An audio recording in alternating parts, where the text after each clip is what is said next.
Saludos docentes y aficionados de las soluciones metodológicas, tecnológicas y didácticas. En este video estaremos compartiendo con ustedes contenido vinculado al concurso de oposición focalizado 2023 y nos estaremos centrando en un área sumamente importante que es nuestra área de formación, que es el área de ciencias de la naturaleza. Aquí, a partir de este momento, vamos a pasar a poder trabajar casos de aulas vinculados al área de ciencias de la naturaleza. Vamos a detallar paso a paso algunos principios, algunos métodos, algunos mecanismos vinculados a las cuatro ciencias rectoras de esta área, ciencias de la naturaleza, desde geología hasta física, que será la distribución de los casos que veremos. Así que si aún no te suscribes, te invito a que puedas suscribirte para que actives las notificaciones y puedas obtener los materiales al día, a sabiendas de que la evaluación para naturales próximamente llegará. Así que vamos manos a la obra y vamos a iniciar con el caso número uno. Aquí tenemos el caso que reza de la siguiente manera y vamos a aplicar el mismo principio que hemos establecido previamente, que es poder desconstruir cada caso de aula encontrando la pista, el foco, para encontrar la respuesta correcta. Aquí nos dice, el padre de Juan fue invitado por la profesora para conversar con los niños sobre el tema del proyecto. El padre trata la importancia del conjunto de técnicas, conocimientos y saberes para cultivar la tierra y la parte del sector primario que se dedica a ella. ¿Sobre qué es el proyecto? Bueno, la pista, ¿cuál será? La pista va a ser el factor sobre el que centra este caso. En este caso, estamos trabajando sobre el proyecto, un tema del proyecto. Esa es la pista. Y el foco va a ser ese elemento que nos clarifique a qué nos referimos. Si nos damos cuenta, aquí nos habla conjunto de técnicas, conocimientos y saberes para cultivar la tierra. Entonces, ¿a qué nos referimos cuando hablamos de un sector en el que se tienen normas, técnicas y conocimientos para cultivar la tierra? ¿Será acaso la acuacultura, la veterinaria, la agricultura o la agronomía? Bueno, en el caso de la acuicultura, esta se va a centrar básicamente en la producción acuícola, o sea, de peces. La veterinaria se va a vincular de forma específica a lo que es la producción de ganado vacuno o de otro tipo de ganado, pero se va a centrar más en las ciencias médicas para ese tipo de animales.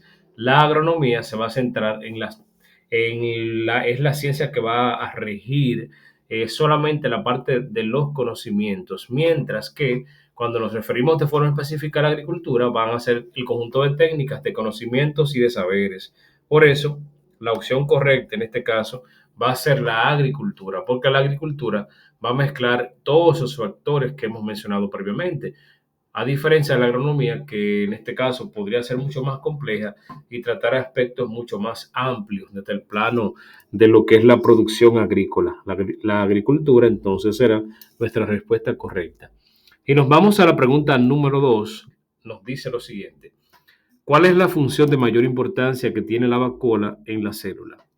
Como ustedes saben, dentro tanto de la célula vegetal y animal existe la vacuola, que es un orgánulo. Ese orgánulo, ustedes saben que en la vegetal va a tener un gran tamaño y ese gran tamaño se debe a que en la vacuola va a existir un gran contenido de agua y ese gran contenido de agua hace que entonces esa vacuola sea exageradamente grande. Esa vacuola tiene funciones determinadas dentro de lo que es la actividad celular de la célula. Por tanto, ¿cuál será la actividad que ésta produce? ¿Será reproductora? ¿Será de protección? ¿Será de relajación o de nutrición? Reproductora, recuerden que no es, puesto que las células no van a tener reproducción directamente tal cual la conocemos, sino que las células van a tener el proceso de la mitosis, en la que se van a dividir para formar una nueva hija. Por lo tanto, no tendrá ninguna función reproductora del tipo que conocemos. De protección, recuerden que la membrana citoplasmática va a tener la función de protección. La pared celular va a tener función de protección. De relación tampoco, porque va a ser la membrana citoplasmática la que va a interactuar con el medio. Ahora, nutritiva es la respuesta correcta, puesto que la vacuola puede tener en su interior múltiples sustancias que pueden ser utilizadas para la degradación de componentes o de compuestos que pueden servir para la nutrición de la célula y así que la célula pueda realizar lo que son todas sus funciones metabólicas o todas las actividades bioquímicas que van a ocurrir en el interior de la célula. Por eso, la opción D es la opción correcta. Si nos vamos a la número 3, esta dice de la siguiente manera. ¿Cuál es la escala termodinámica utilizada por los científicos para los cálculos de temperatura? Recuerden que los científicos van a utilizar una escala térmica diferente a la que podamos utilizar nosotros debido a la precisión y sobre todo por el marco conceptual que posee y la en términos de poder trabajar y sobre todo por la exactitud que representa. Entonces, ¿será acaso el centígrado o Celsius? No. ¿Será el Fahrenheit? No. El ranking? No. Es Kelvin. Kelvin va a ser la escala térmica o de calor que van a utilizar los científicos para trabajar cuando se refiere a temperatura. Entonces, la opción A, que es Kelvin, será la respuesta correcta. Nos dice, en este caso, la número 4, qué parte de la célula se encarga de la nutrición. Aquí tenemos el átomo, el protón y la vacuola, como ya saben, y el neutrón. Como ya saben, ya esta pregunta la hemos establecido que dentro de la célula, por poner el ejemplo de la vegetal, existe un macroorgánulo, es decir, un orgánulo de gran dimensión, de gran tamaño, y este orgánulo va a tener la función de poder ayudar a la célula a realizar las principales funciones metabólicas, es decir, también funciones bioquímicas. Recuerden que el átomo no pertenece a la célula, el protón no pertenece a la célula y el neutrón tampoco. Por tanto, por default, la respuesta correcta es vacuola. Es vacuola porque la vacuola va a tener esa función metabólica en el interior de la célula. Si pasamos a la pregunta número 5, vamos a ver, ¿cuál es la fuerza responsable de que los planetas giren alrededor del Sol? Recuerden que cuando hablamos de esa fuerza que va a existir, esa fuerza de atracción, existe una ley y esa ley es la que reglamenta todo este proceso, que establece que un cuerpo va a ejercer una fuerza sobre otro cuerpo y que el cuerpo de mayor dimensión va a generar mayor campo de atracción sobre el otro. Por lo tanto, los cuerpos van a describir un movimiento elíptico, un movimiento circular, van a establecer una órbita alrededor de ese cuerpo. En este caso hablamos de una estrella, que es el Sol, y que los cuerpos van a describir ese movimiento. ¿Cuál será la fuerza responsable? Tenemos la fuerza nuclear, la fuerza magnética, la fuerza gravitacional y electromagnetismo. Si hablamos de fuerzas de atracción, gravitacional, electromagnética y magnética son fuerzas de atracción. Ahora, cuando hablamos de las órbitas que van a generar los cuerpos alrededor del Sol, vamos a identificar cuál es esa fuerza que vincula y genera ese campo de atracción entre esos cuerpos. Si nos vamos a la magnética, recuerden que la magnética estará muy delimitada a factores vinculados con minerales. Si nos vamos a la electromagnética, esta establecerá una relación específica muy vinculada a factores relacionados con cargas eléctricas. Pero si nos vamos a la gravitatoria, la fuerza gravitatoria, bueno, esta es la ejercida por la gravedad. Y recuerden que cada cuerpo va a representar un nivel o un tipo de gravedad diferente. Por tanto, esa fuerza que existe entre cada cuerpo y que provoca que los demás cuerpos puedan atraerse hacia su centro, recuerden que es fuerza gravitatoria y ahí entra lo que es la ley de la gravitación universal. Por tanto, la opción C va a ser nuestra opción correcta. Si pasamos a la número 6, esta nos dice, ¿a cuál de las siguientes descripciones corresponde el concepto de trayectoria? ¿A cuál de las siguientes descripciones corresponde el concepto de trayectoria?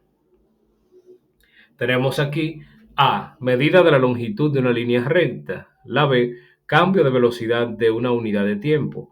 C, cambio de lugar de un cuerpo que se considera fijo. Y la D, recorrido realizado por un cuerpo cuando está en movimiento. Entonces, cuando hablamos en la opción A, medida de la longitud en una línea recta, eso más que trayectoria es desplazamiento. Cuando nos vemos la opción B, que nos dice cambio de velocidad de una unidad de tiempo, eso pudiese ser aceleración. Cuando cambia la velocidad y no es constante, entonces pudiéramos tener un tipo de aceleración. Si nos vamos a la opción C, nos dice cambio de lugar de un cuerpo que se considera fijo. Eso es desplazamiento. Ahora, si nos vamos a la opción D, dice recorrido realizado por un cuerpo cuando está en movimiento. O sea, la trayectoria va a ser el recorrido que produce ese cuerpo cuando está en movimiento. O sea, no es el recorrido que realiza. Si fuera el recorrido que realiza, fuera el desplazamiento. Ahora, la trayectoria es lo que ocurre en tiempo-espacio. En tiempo-espacio, es decir, cuando hablamos de trayectoria, la trayectoria que lleva un carro, y el carro ahora a las 12:56 se encuentra exactamente en la avenida Washington y va a una velocidad de 3 kilómetros por hora. Eso es una trayectoria porque está en movimiento. Ahora, si ya lo que hablamos es del recorrido que realizó, pues entonces será un desplazamiento. Por eso, la opción D, que es la que habla de que el cuerpo se desplaza y está en movimiento, será la respuesta que satisface la opción número 6. Si nos vamos a la pregunta número 7, esta nos dice de la siguiente manera. Los protozoos son organismos microscópicos que pueden ser de vida libre o de naturaleza parasitaria. Y aquí tenemos entre las opciones, ¿cuál es la enfermedad infecciosa que producen estos? Aquí está el dengue, está la malaria, está la gripe y está el Zika. Entonces, tenemos aquí varios. Aquí vamos a ver el dengue, la malaria, la gripe y el Zika. Vamos a ver cuáles son los vectores que producen, en este caso, dos enfermedades. Que hay dos enfermedades que son producidas por vectores. Recuerden que el vector va a ser ya sea el ser vivo, el mecanismo transmisor de la enfermedad o la condición. Tanto el Zika como el dengue, ambos son producidos por un mosquito llamado Aedes aegypti. Ese va a ser el vector transmisor del dengue y del Zika.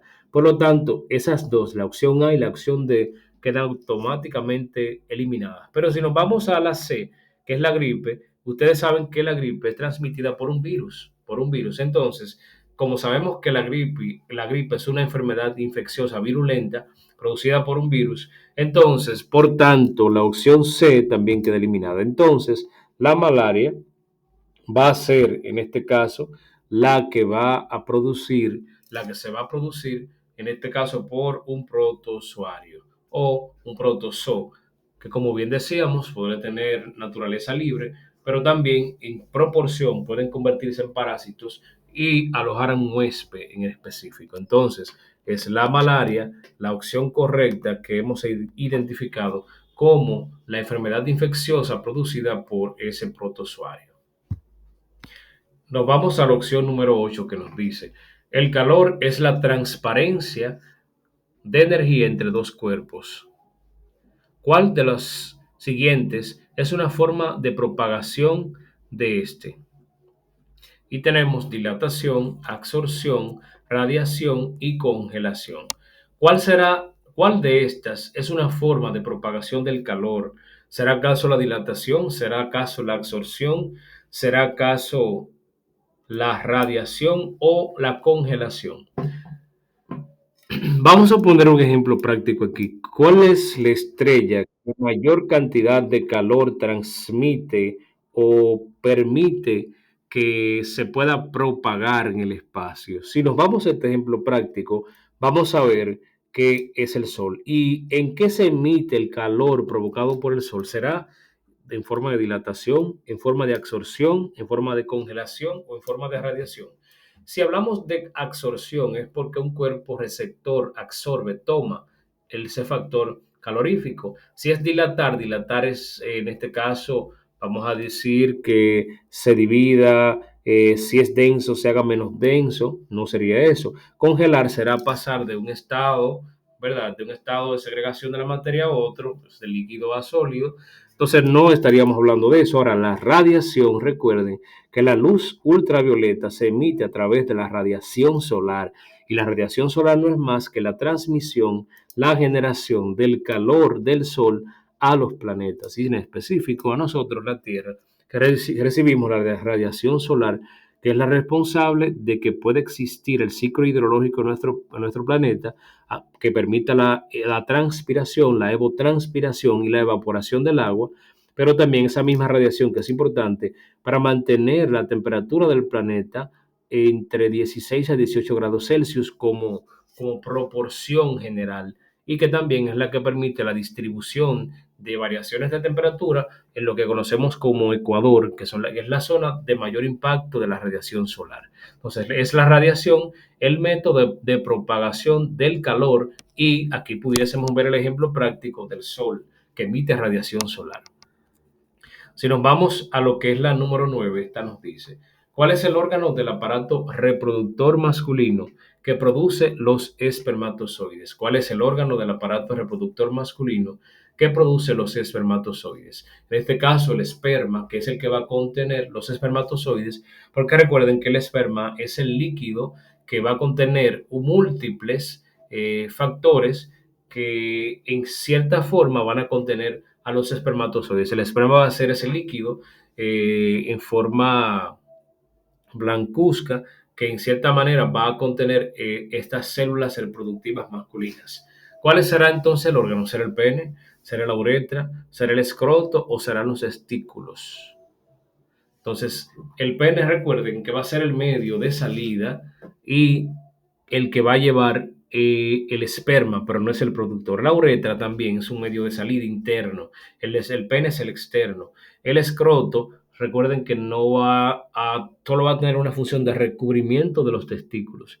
Y los testículos sí, van a ser los órganos responsables de la gametogénesis del hombre. La gametogénesis es la formación de gametos o gametos masculinos, que en este caso serán los espermatozoides. Los gametos son las células sexuales y como hablamos de que es masculino, gametogénesis masculina va a ser producción de espermatozoides. Entonces, la gametogénesis se va a producir en los testículos. Por tanto, es la opción correcta en este caso.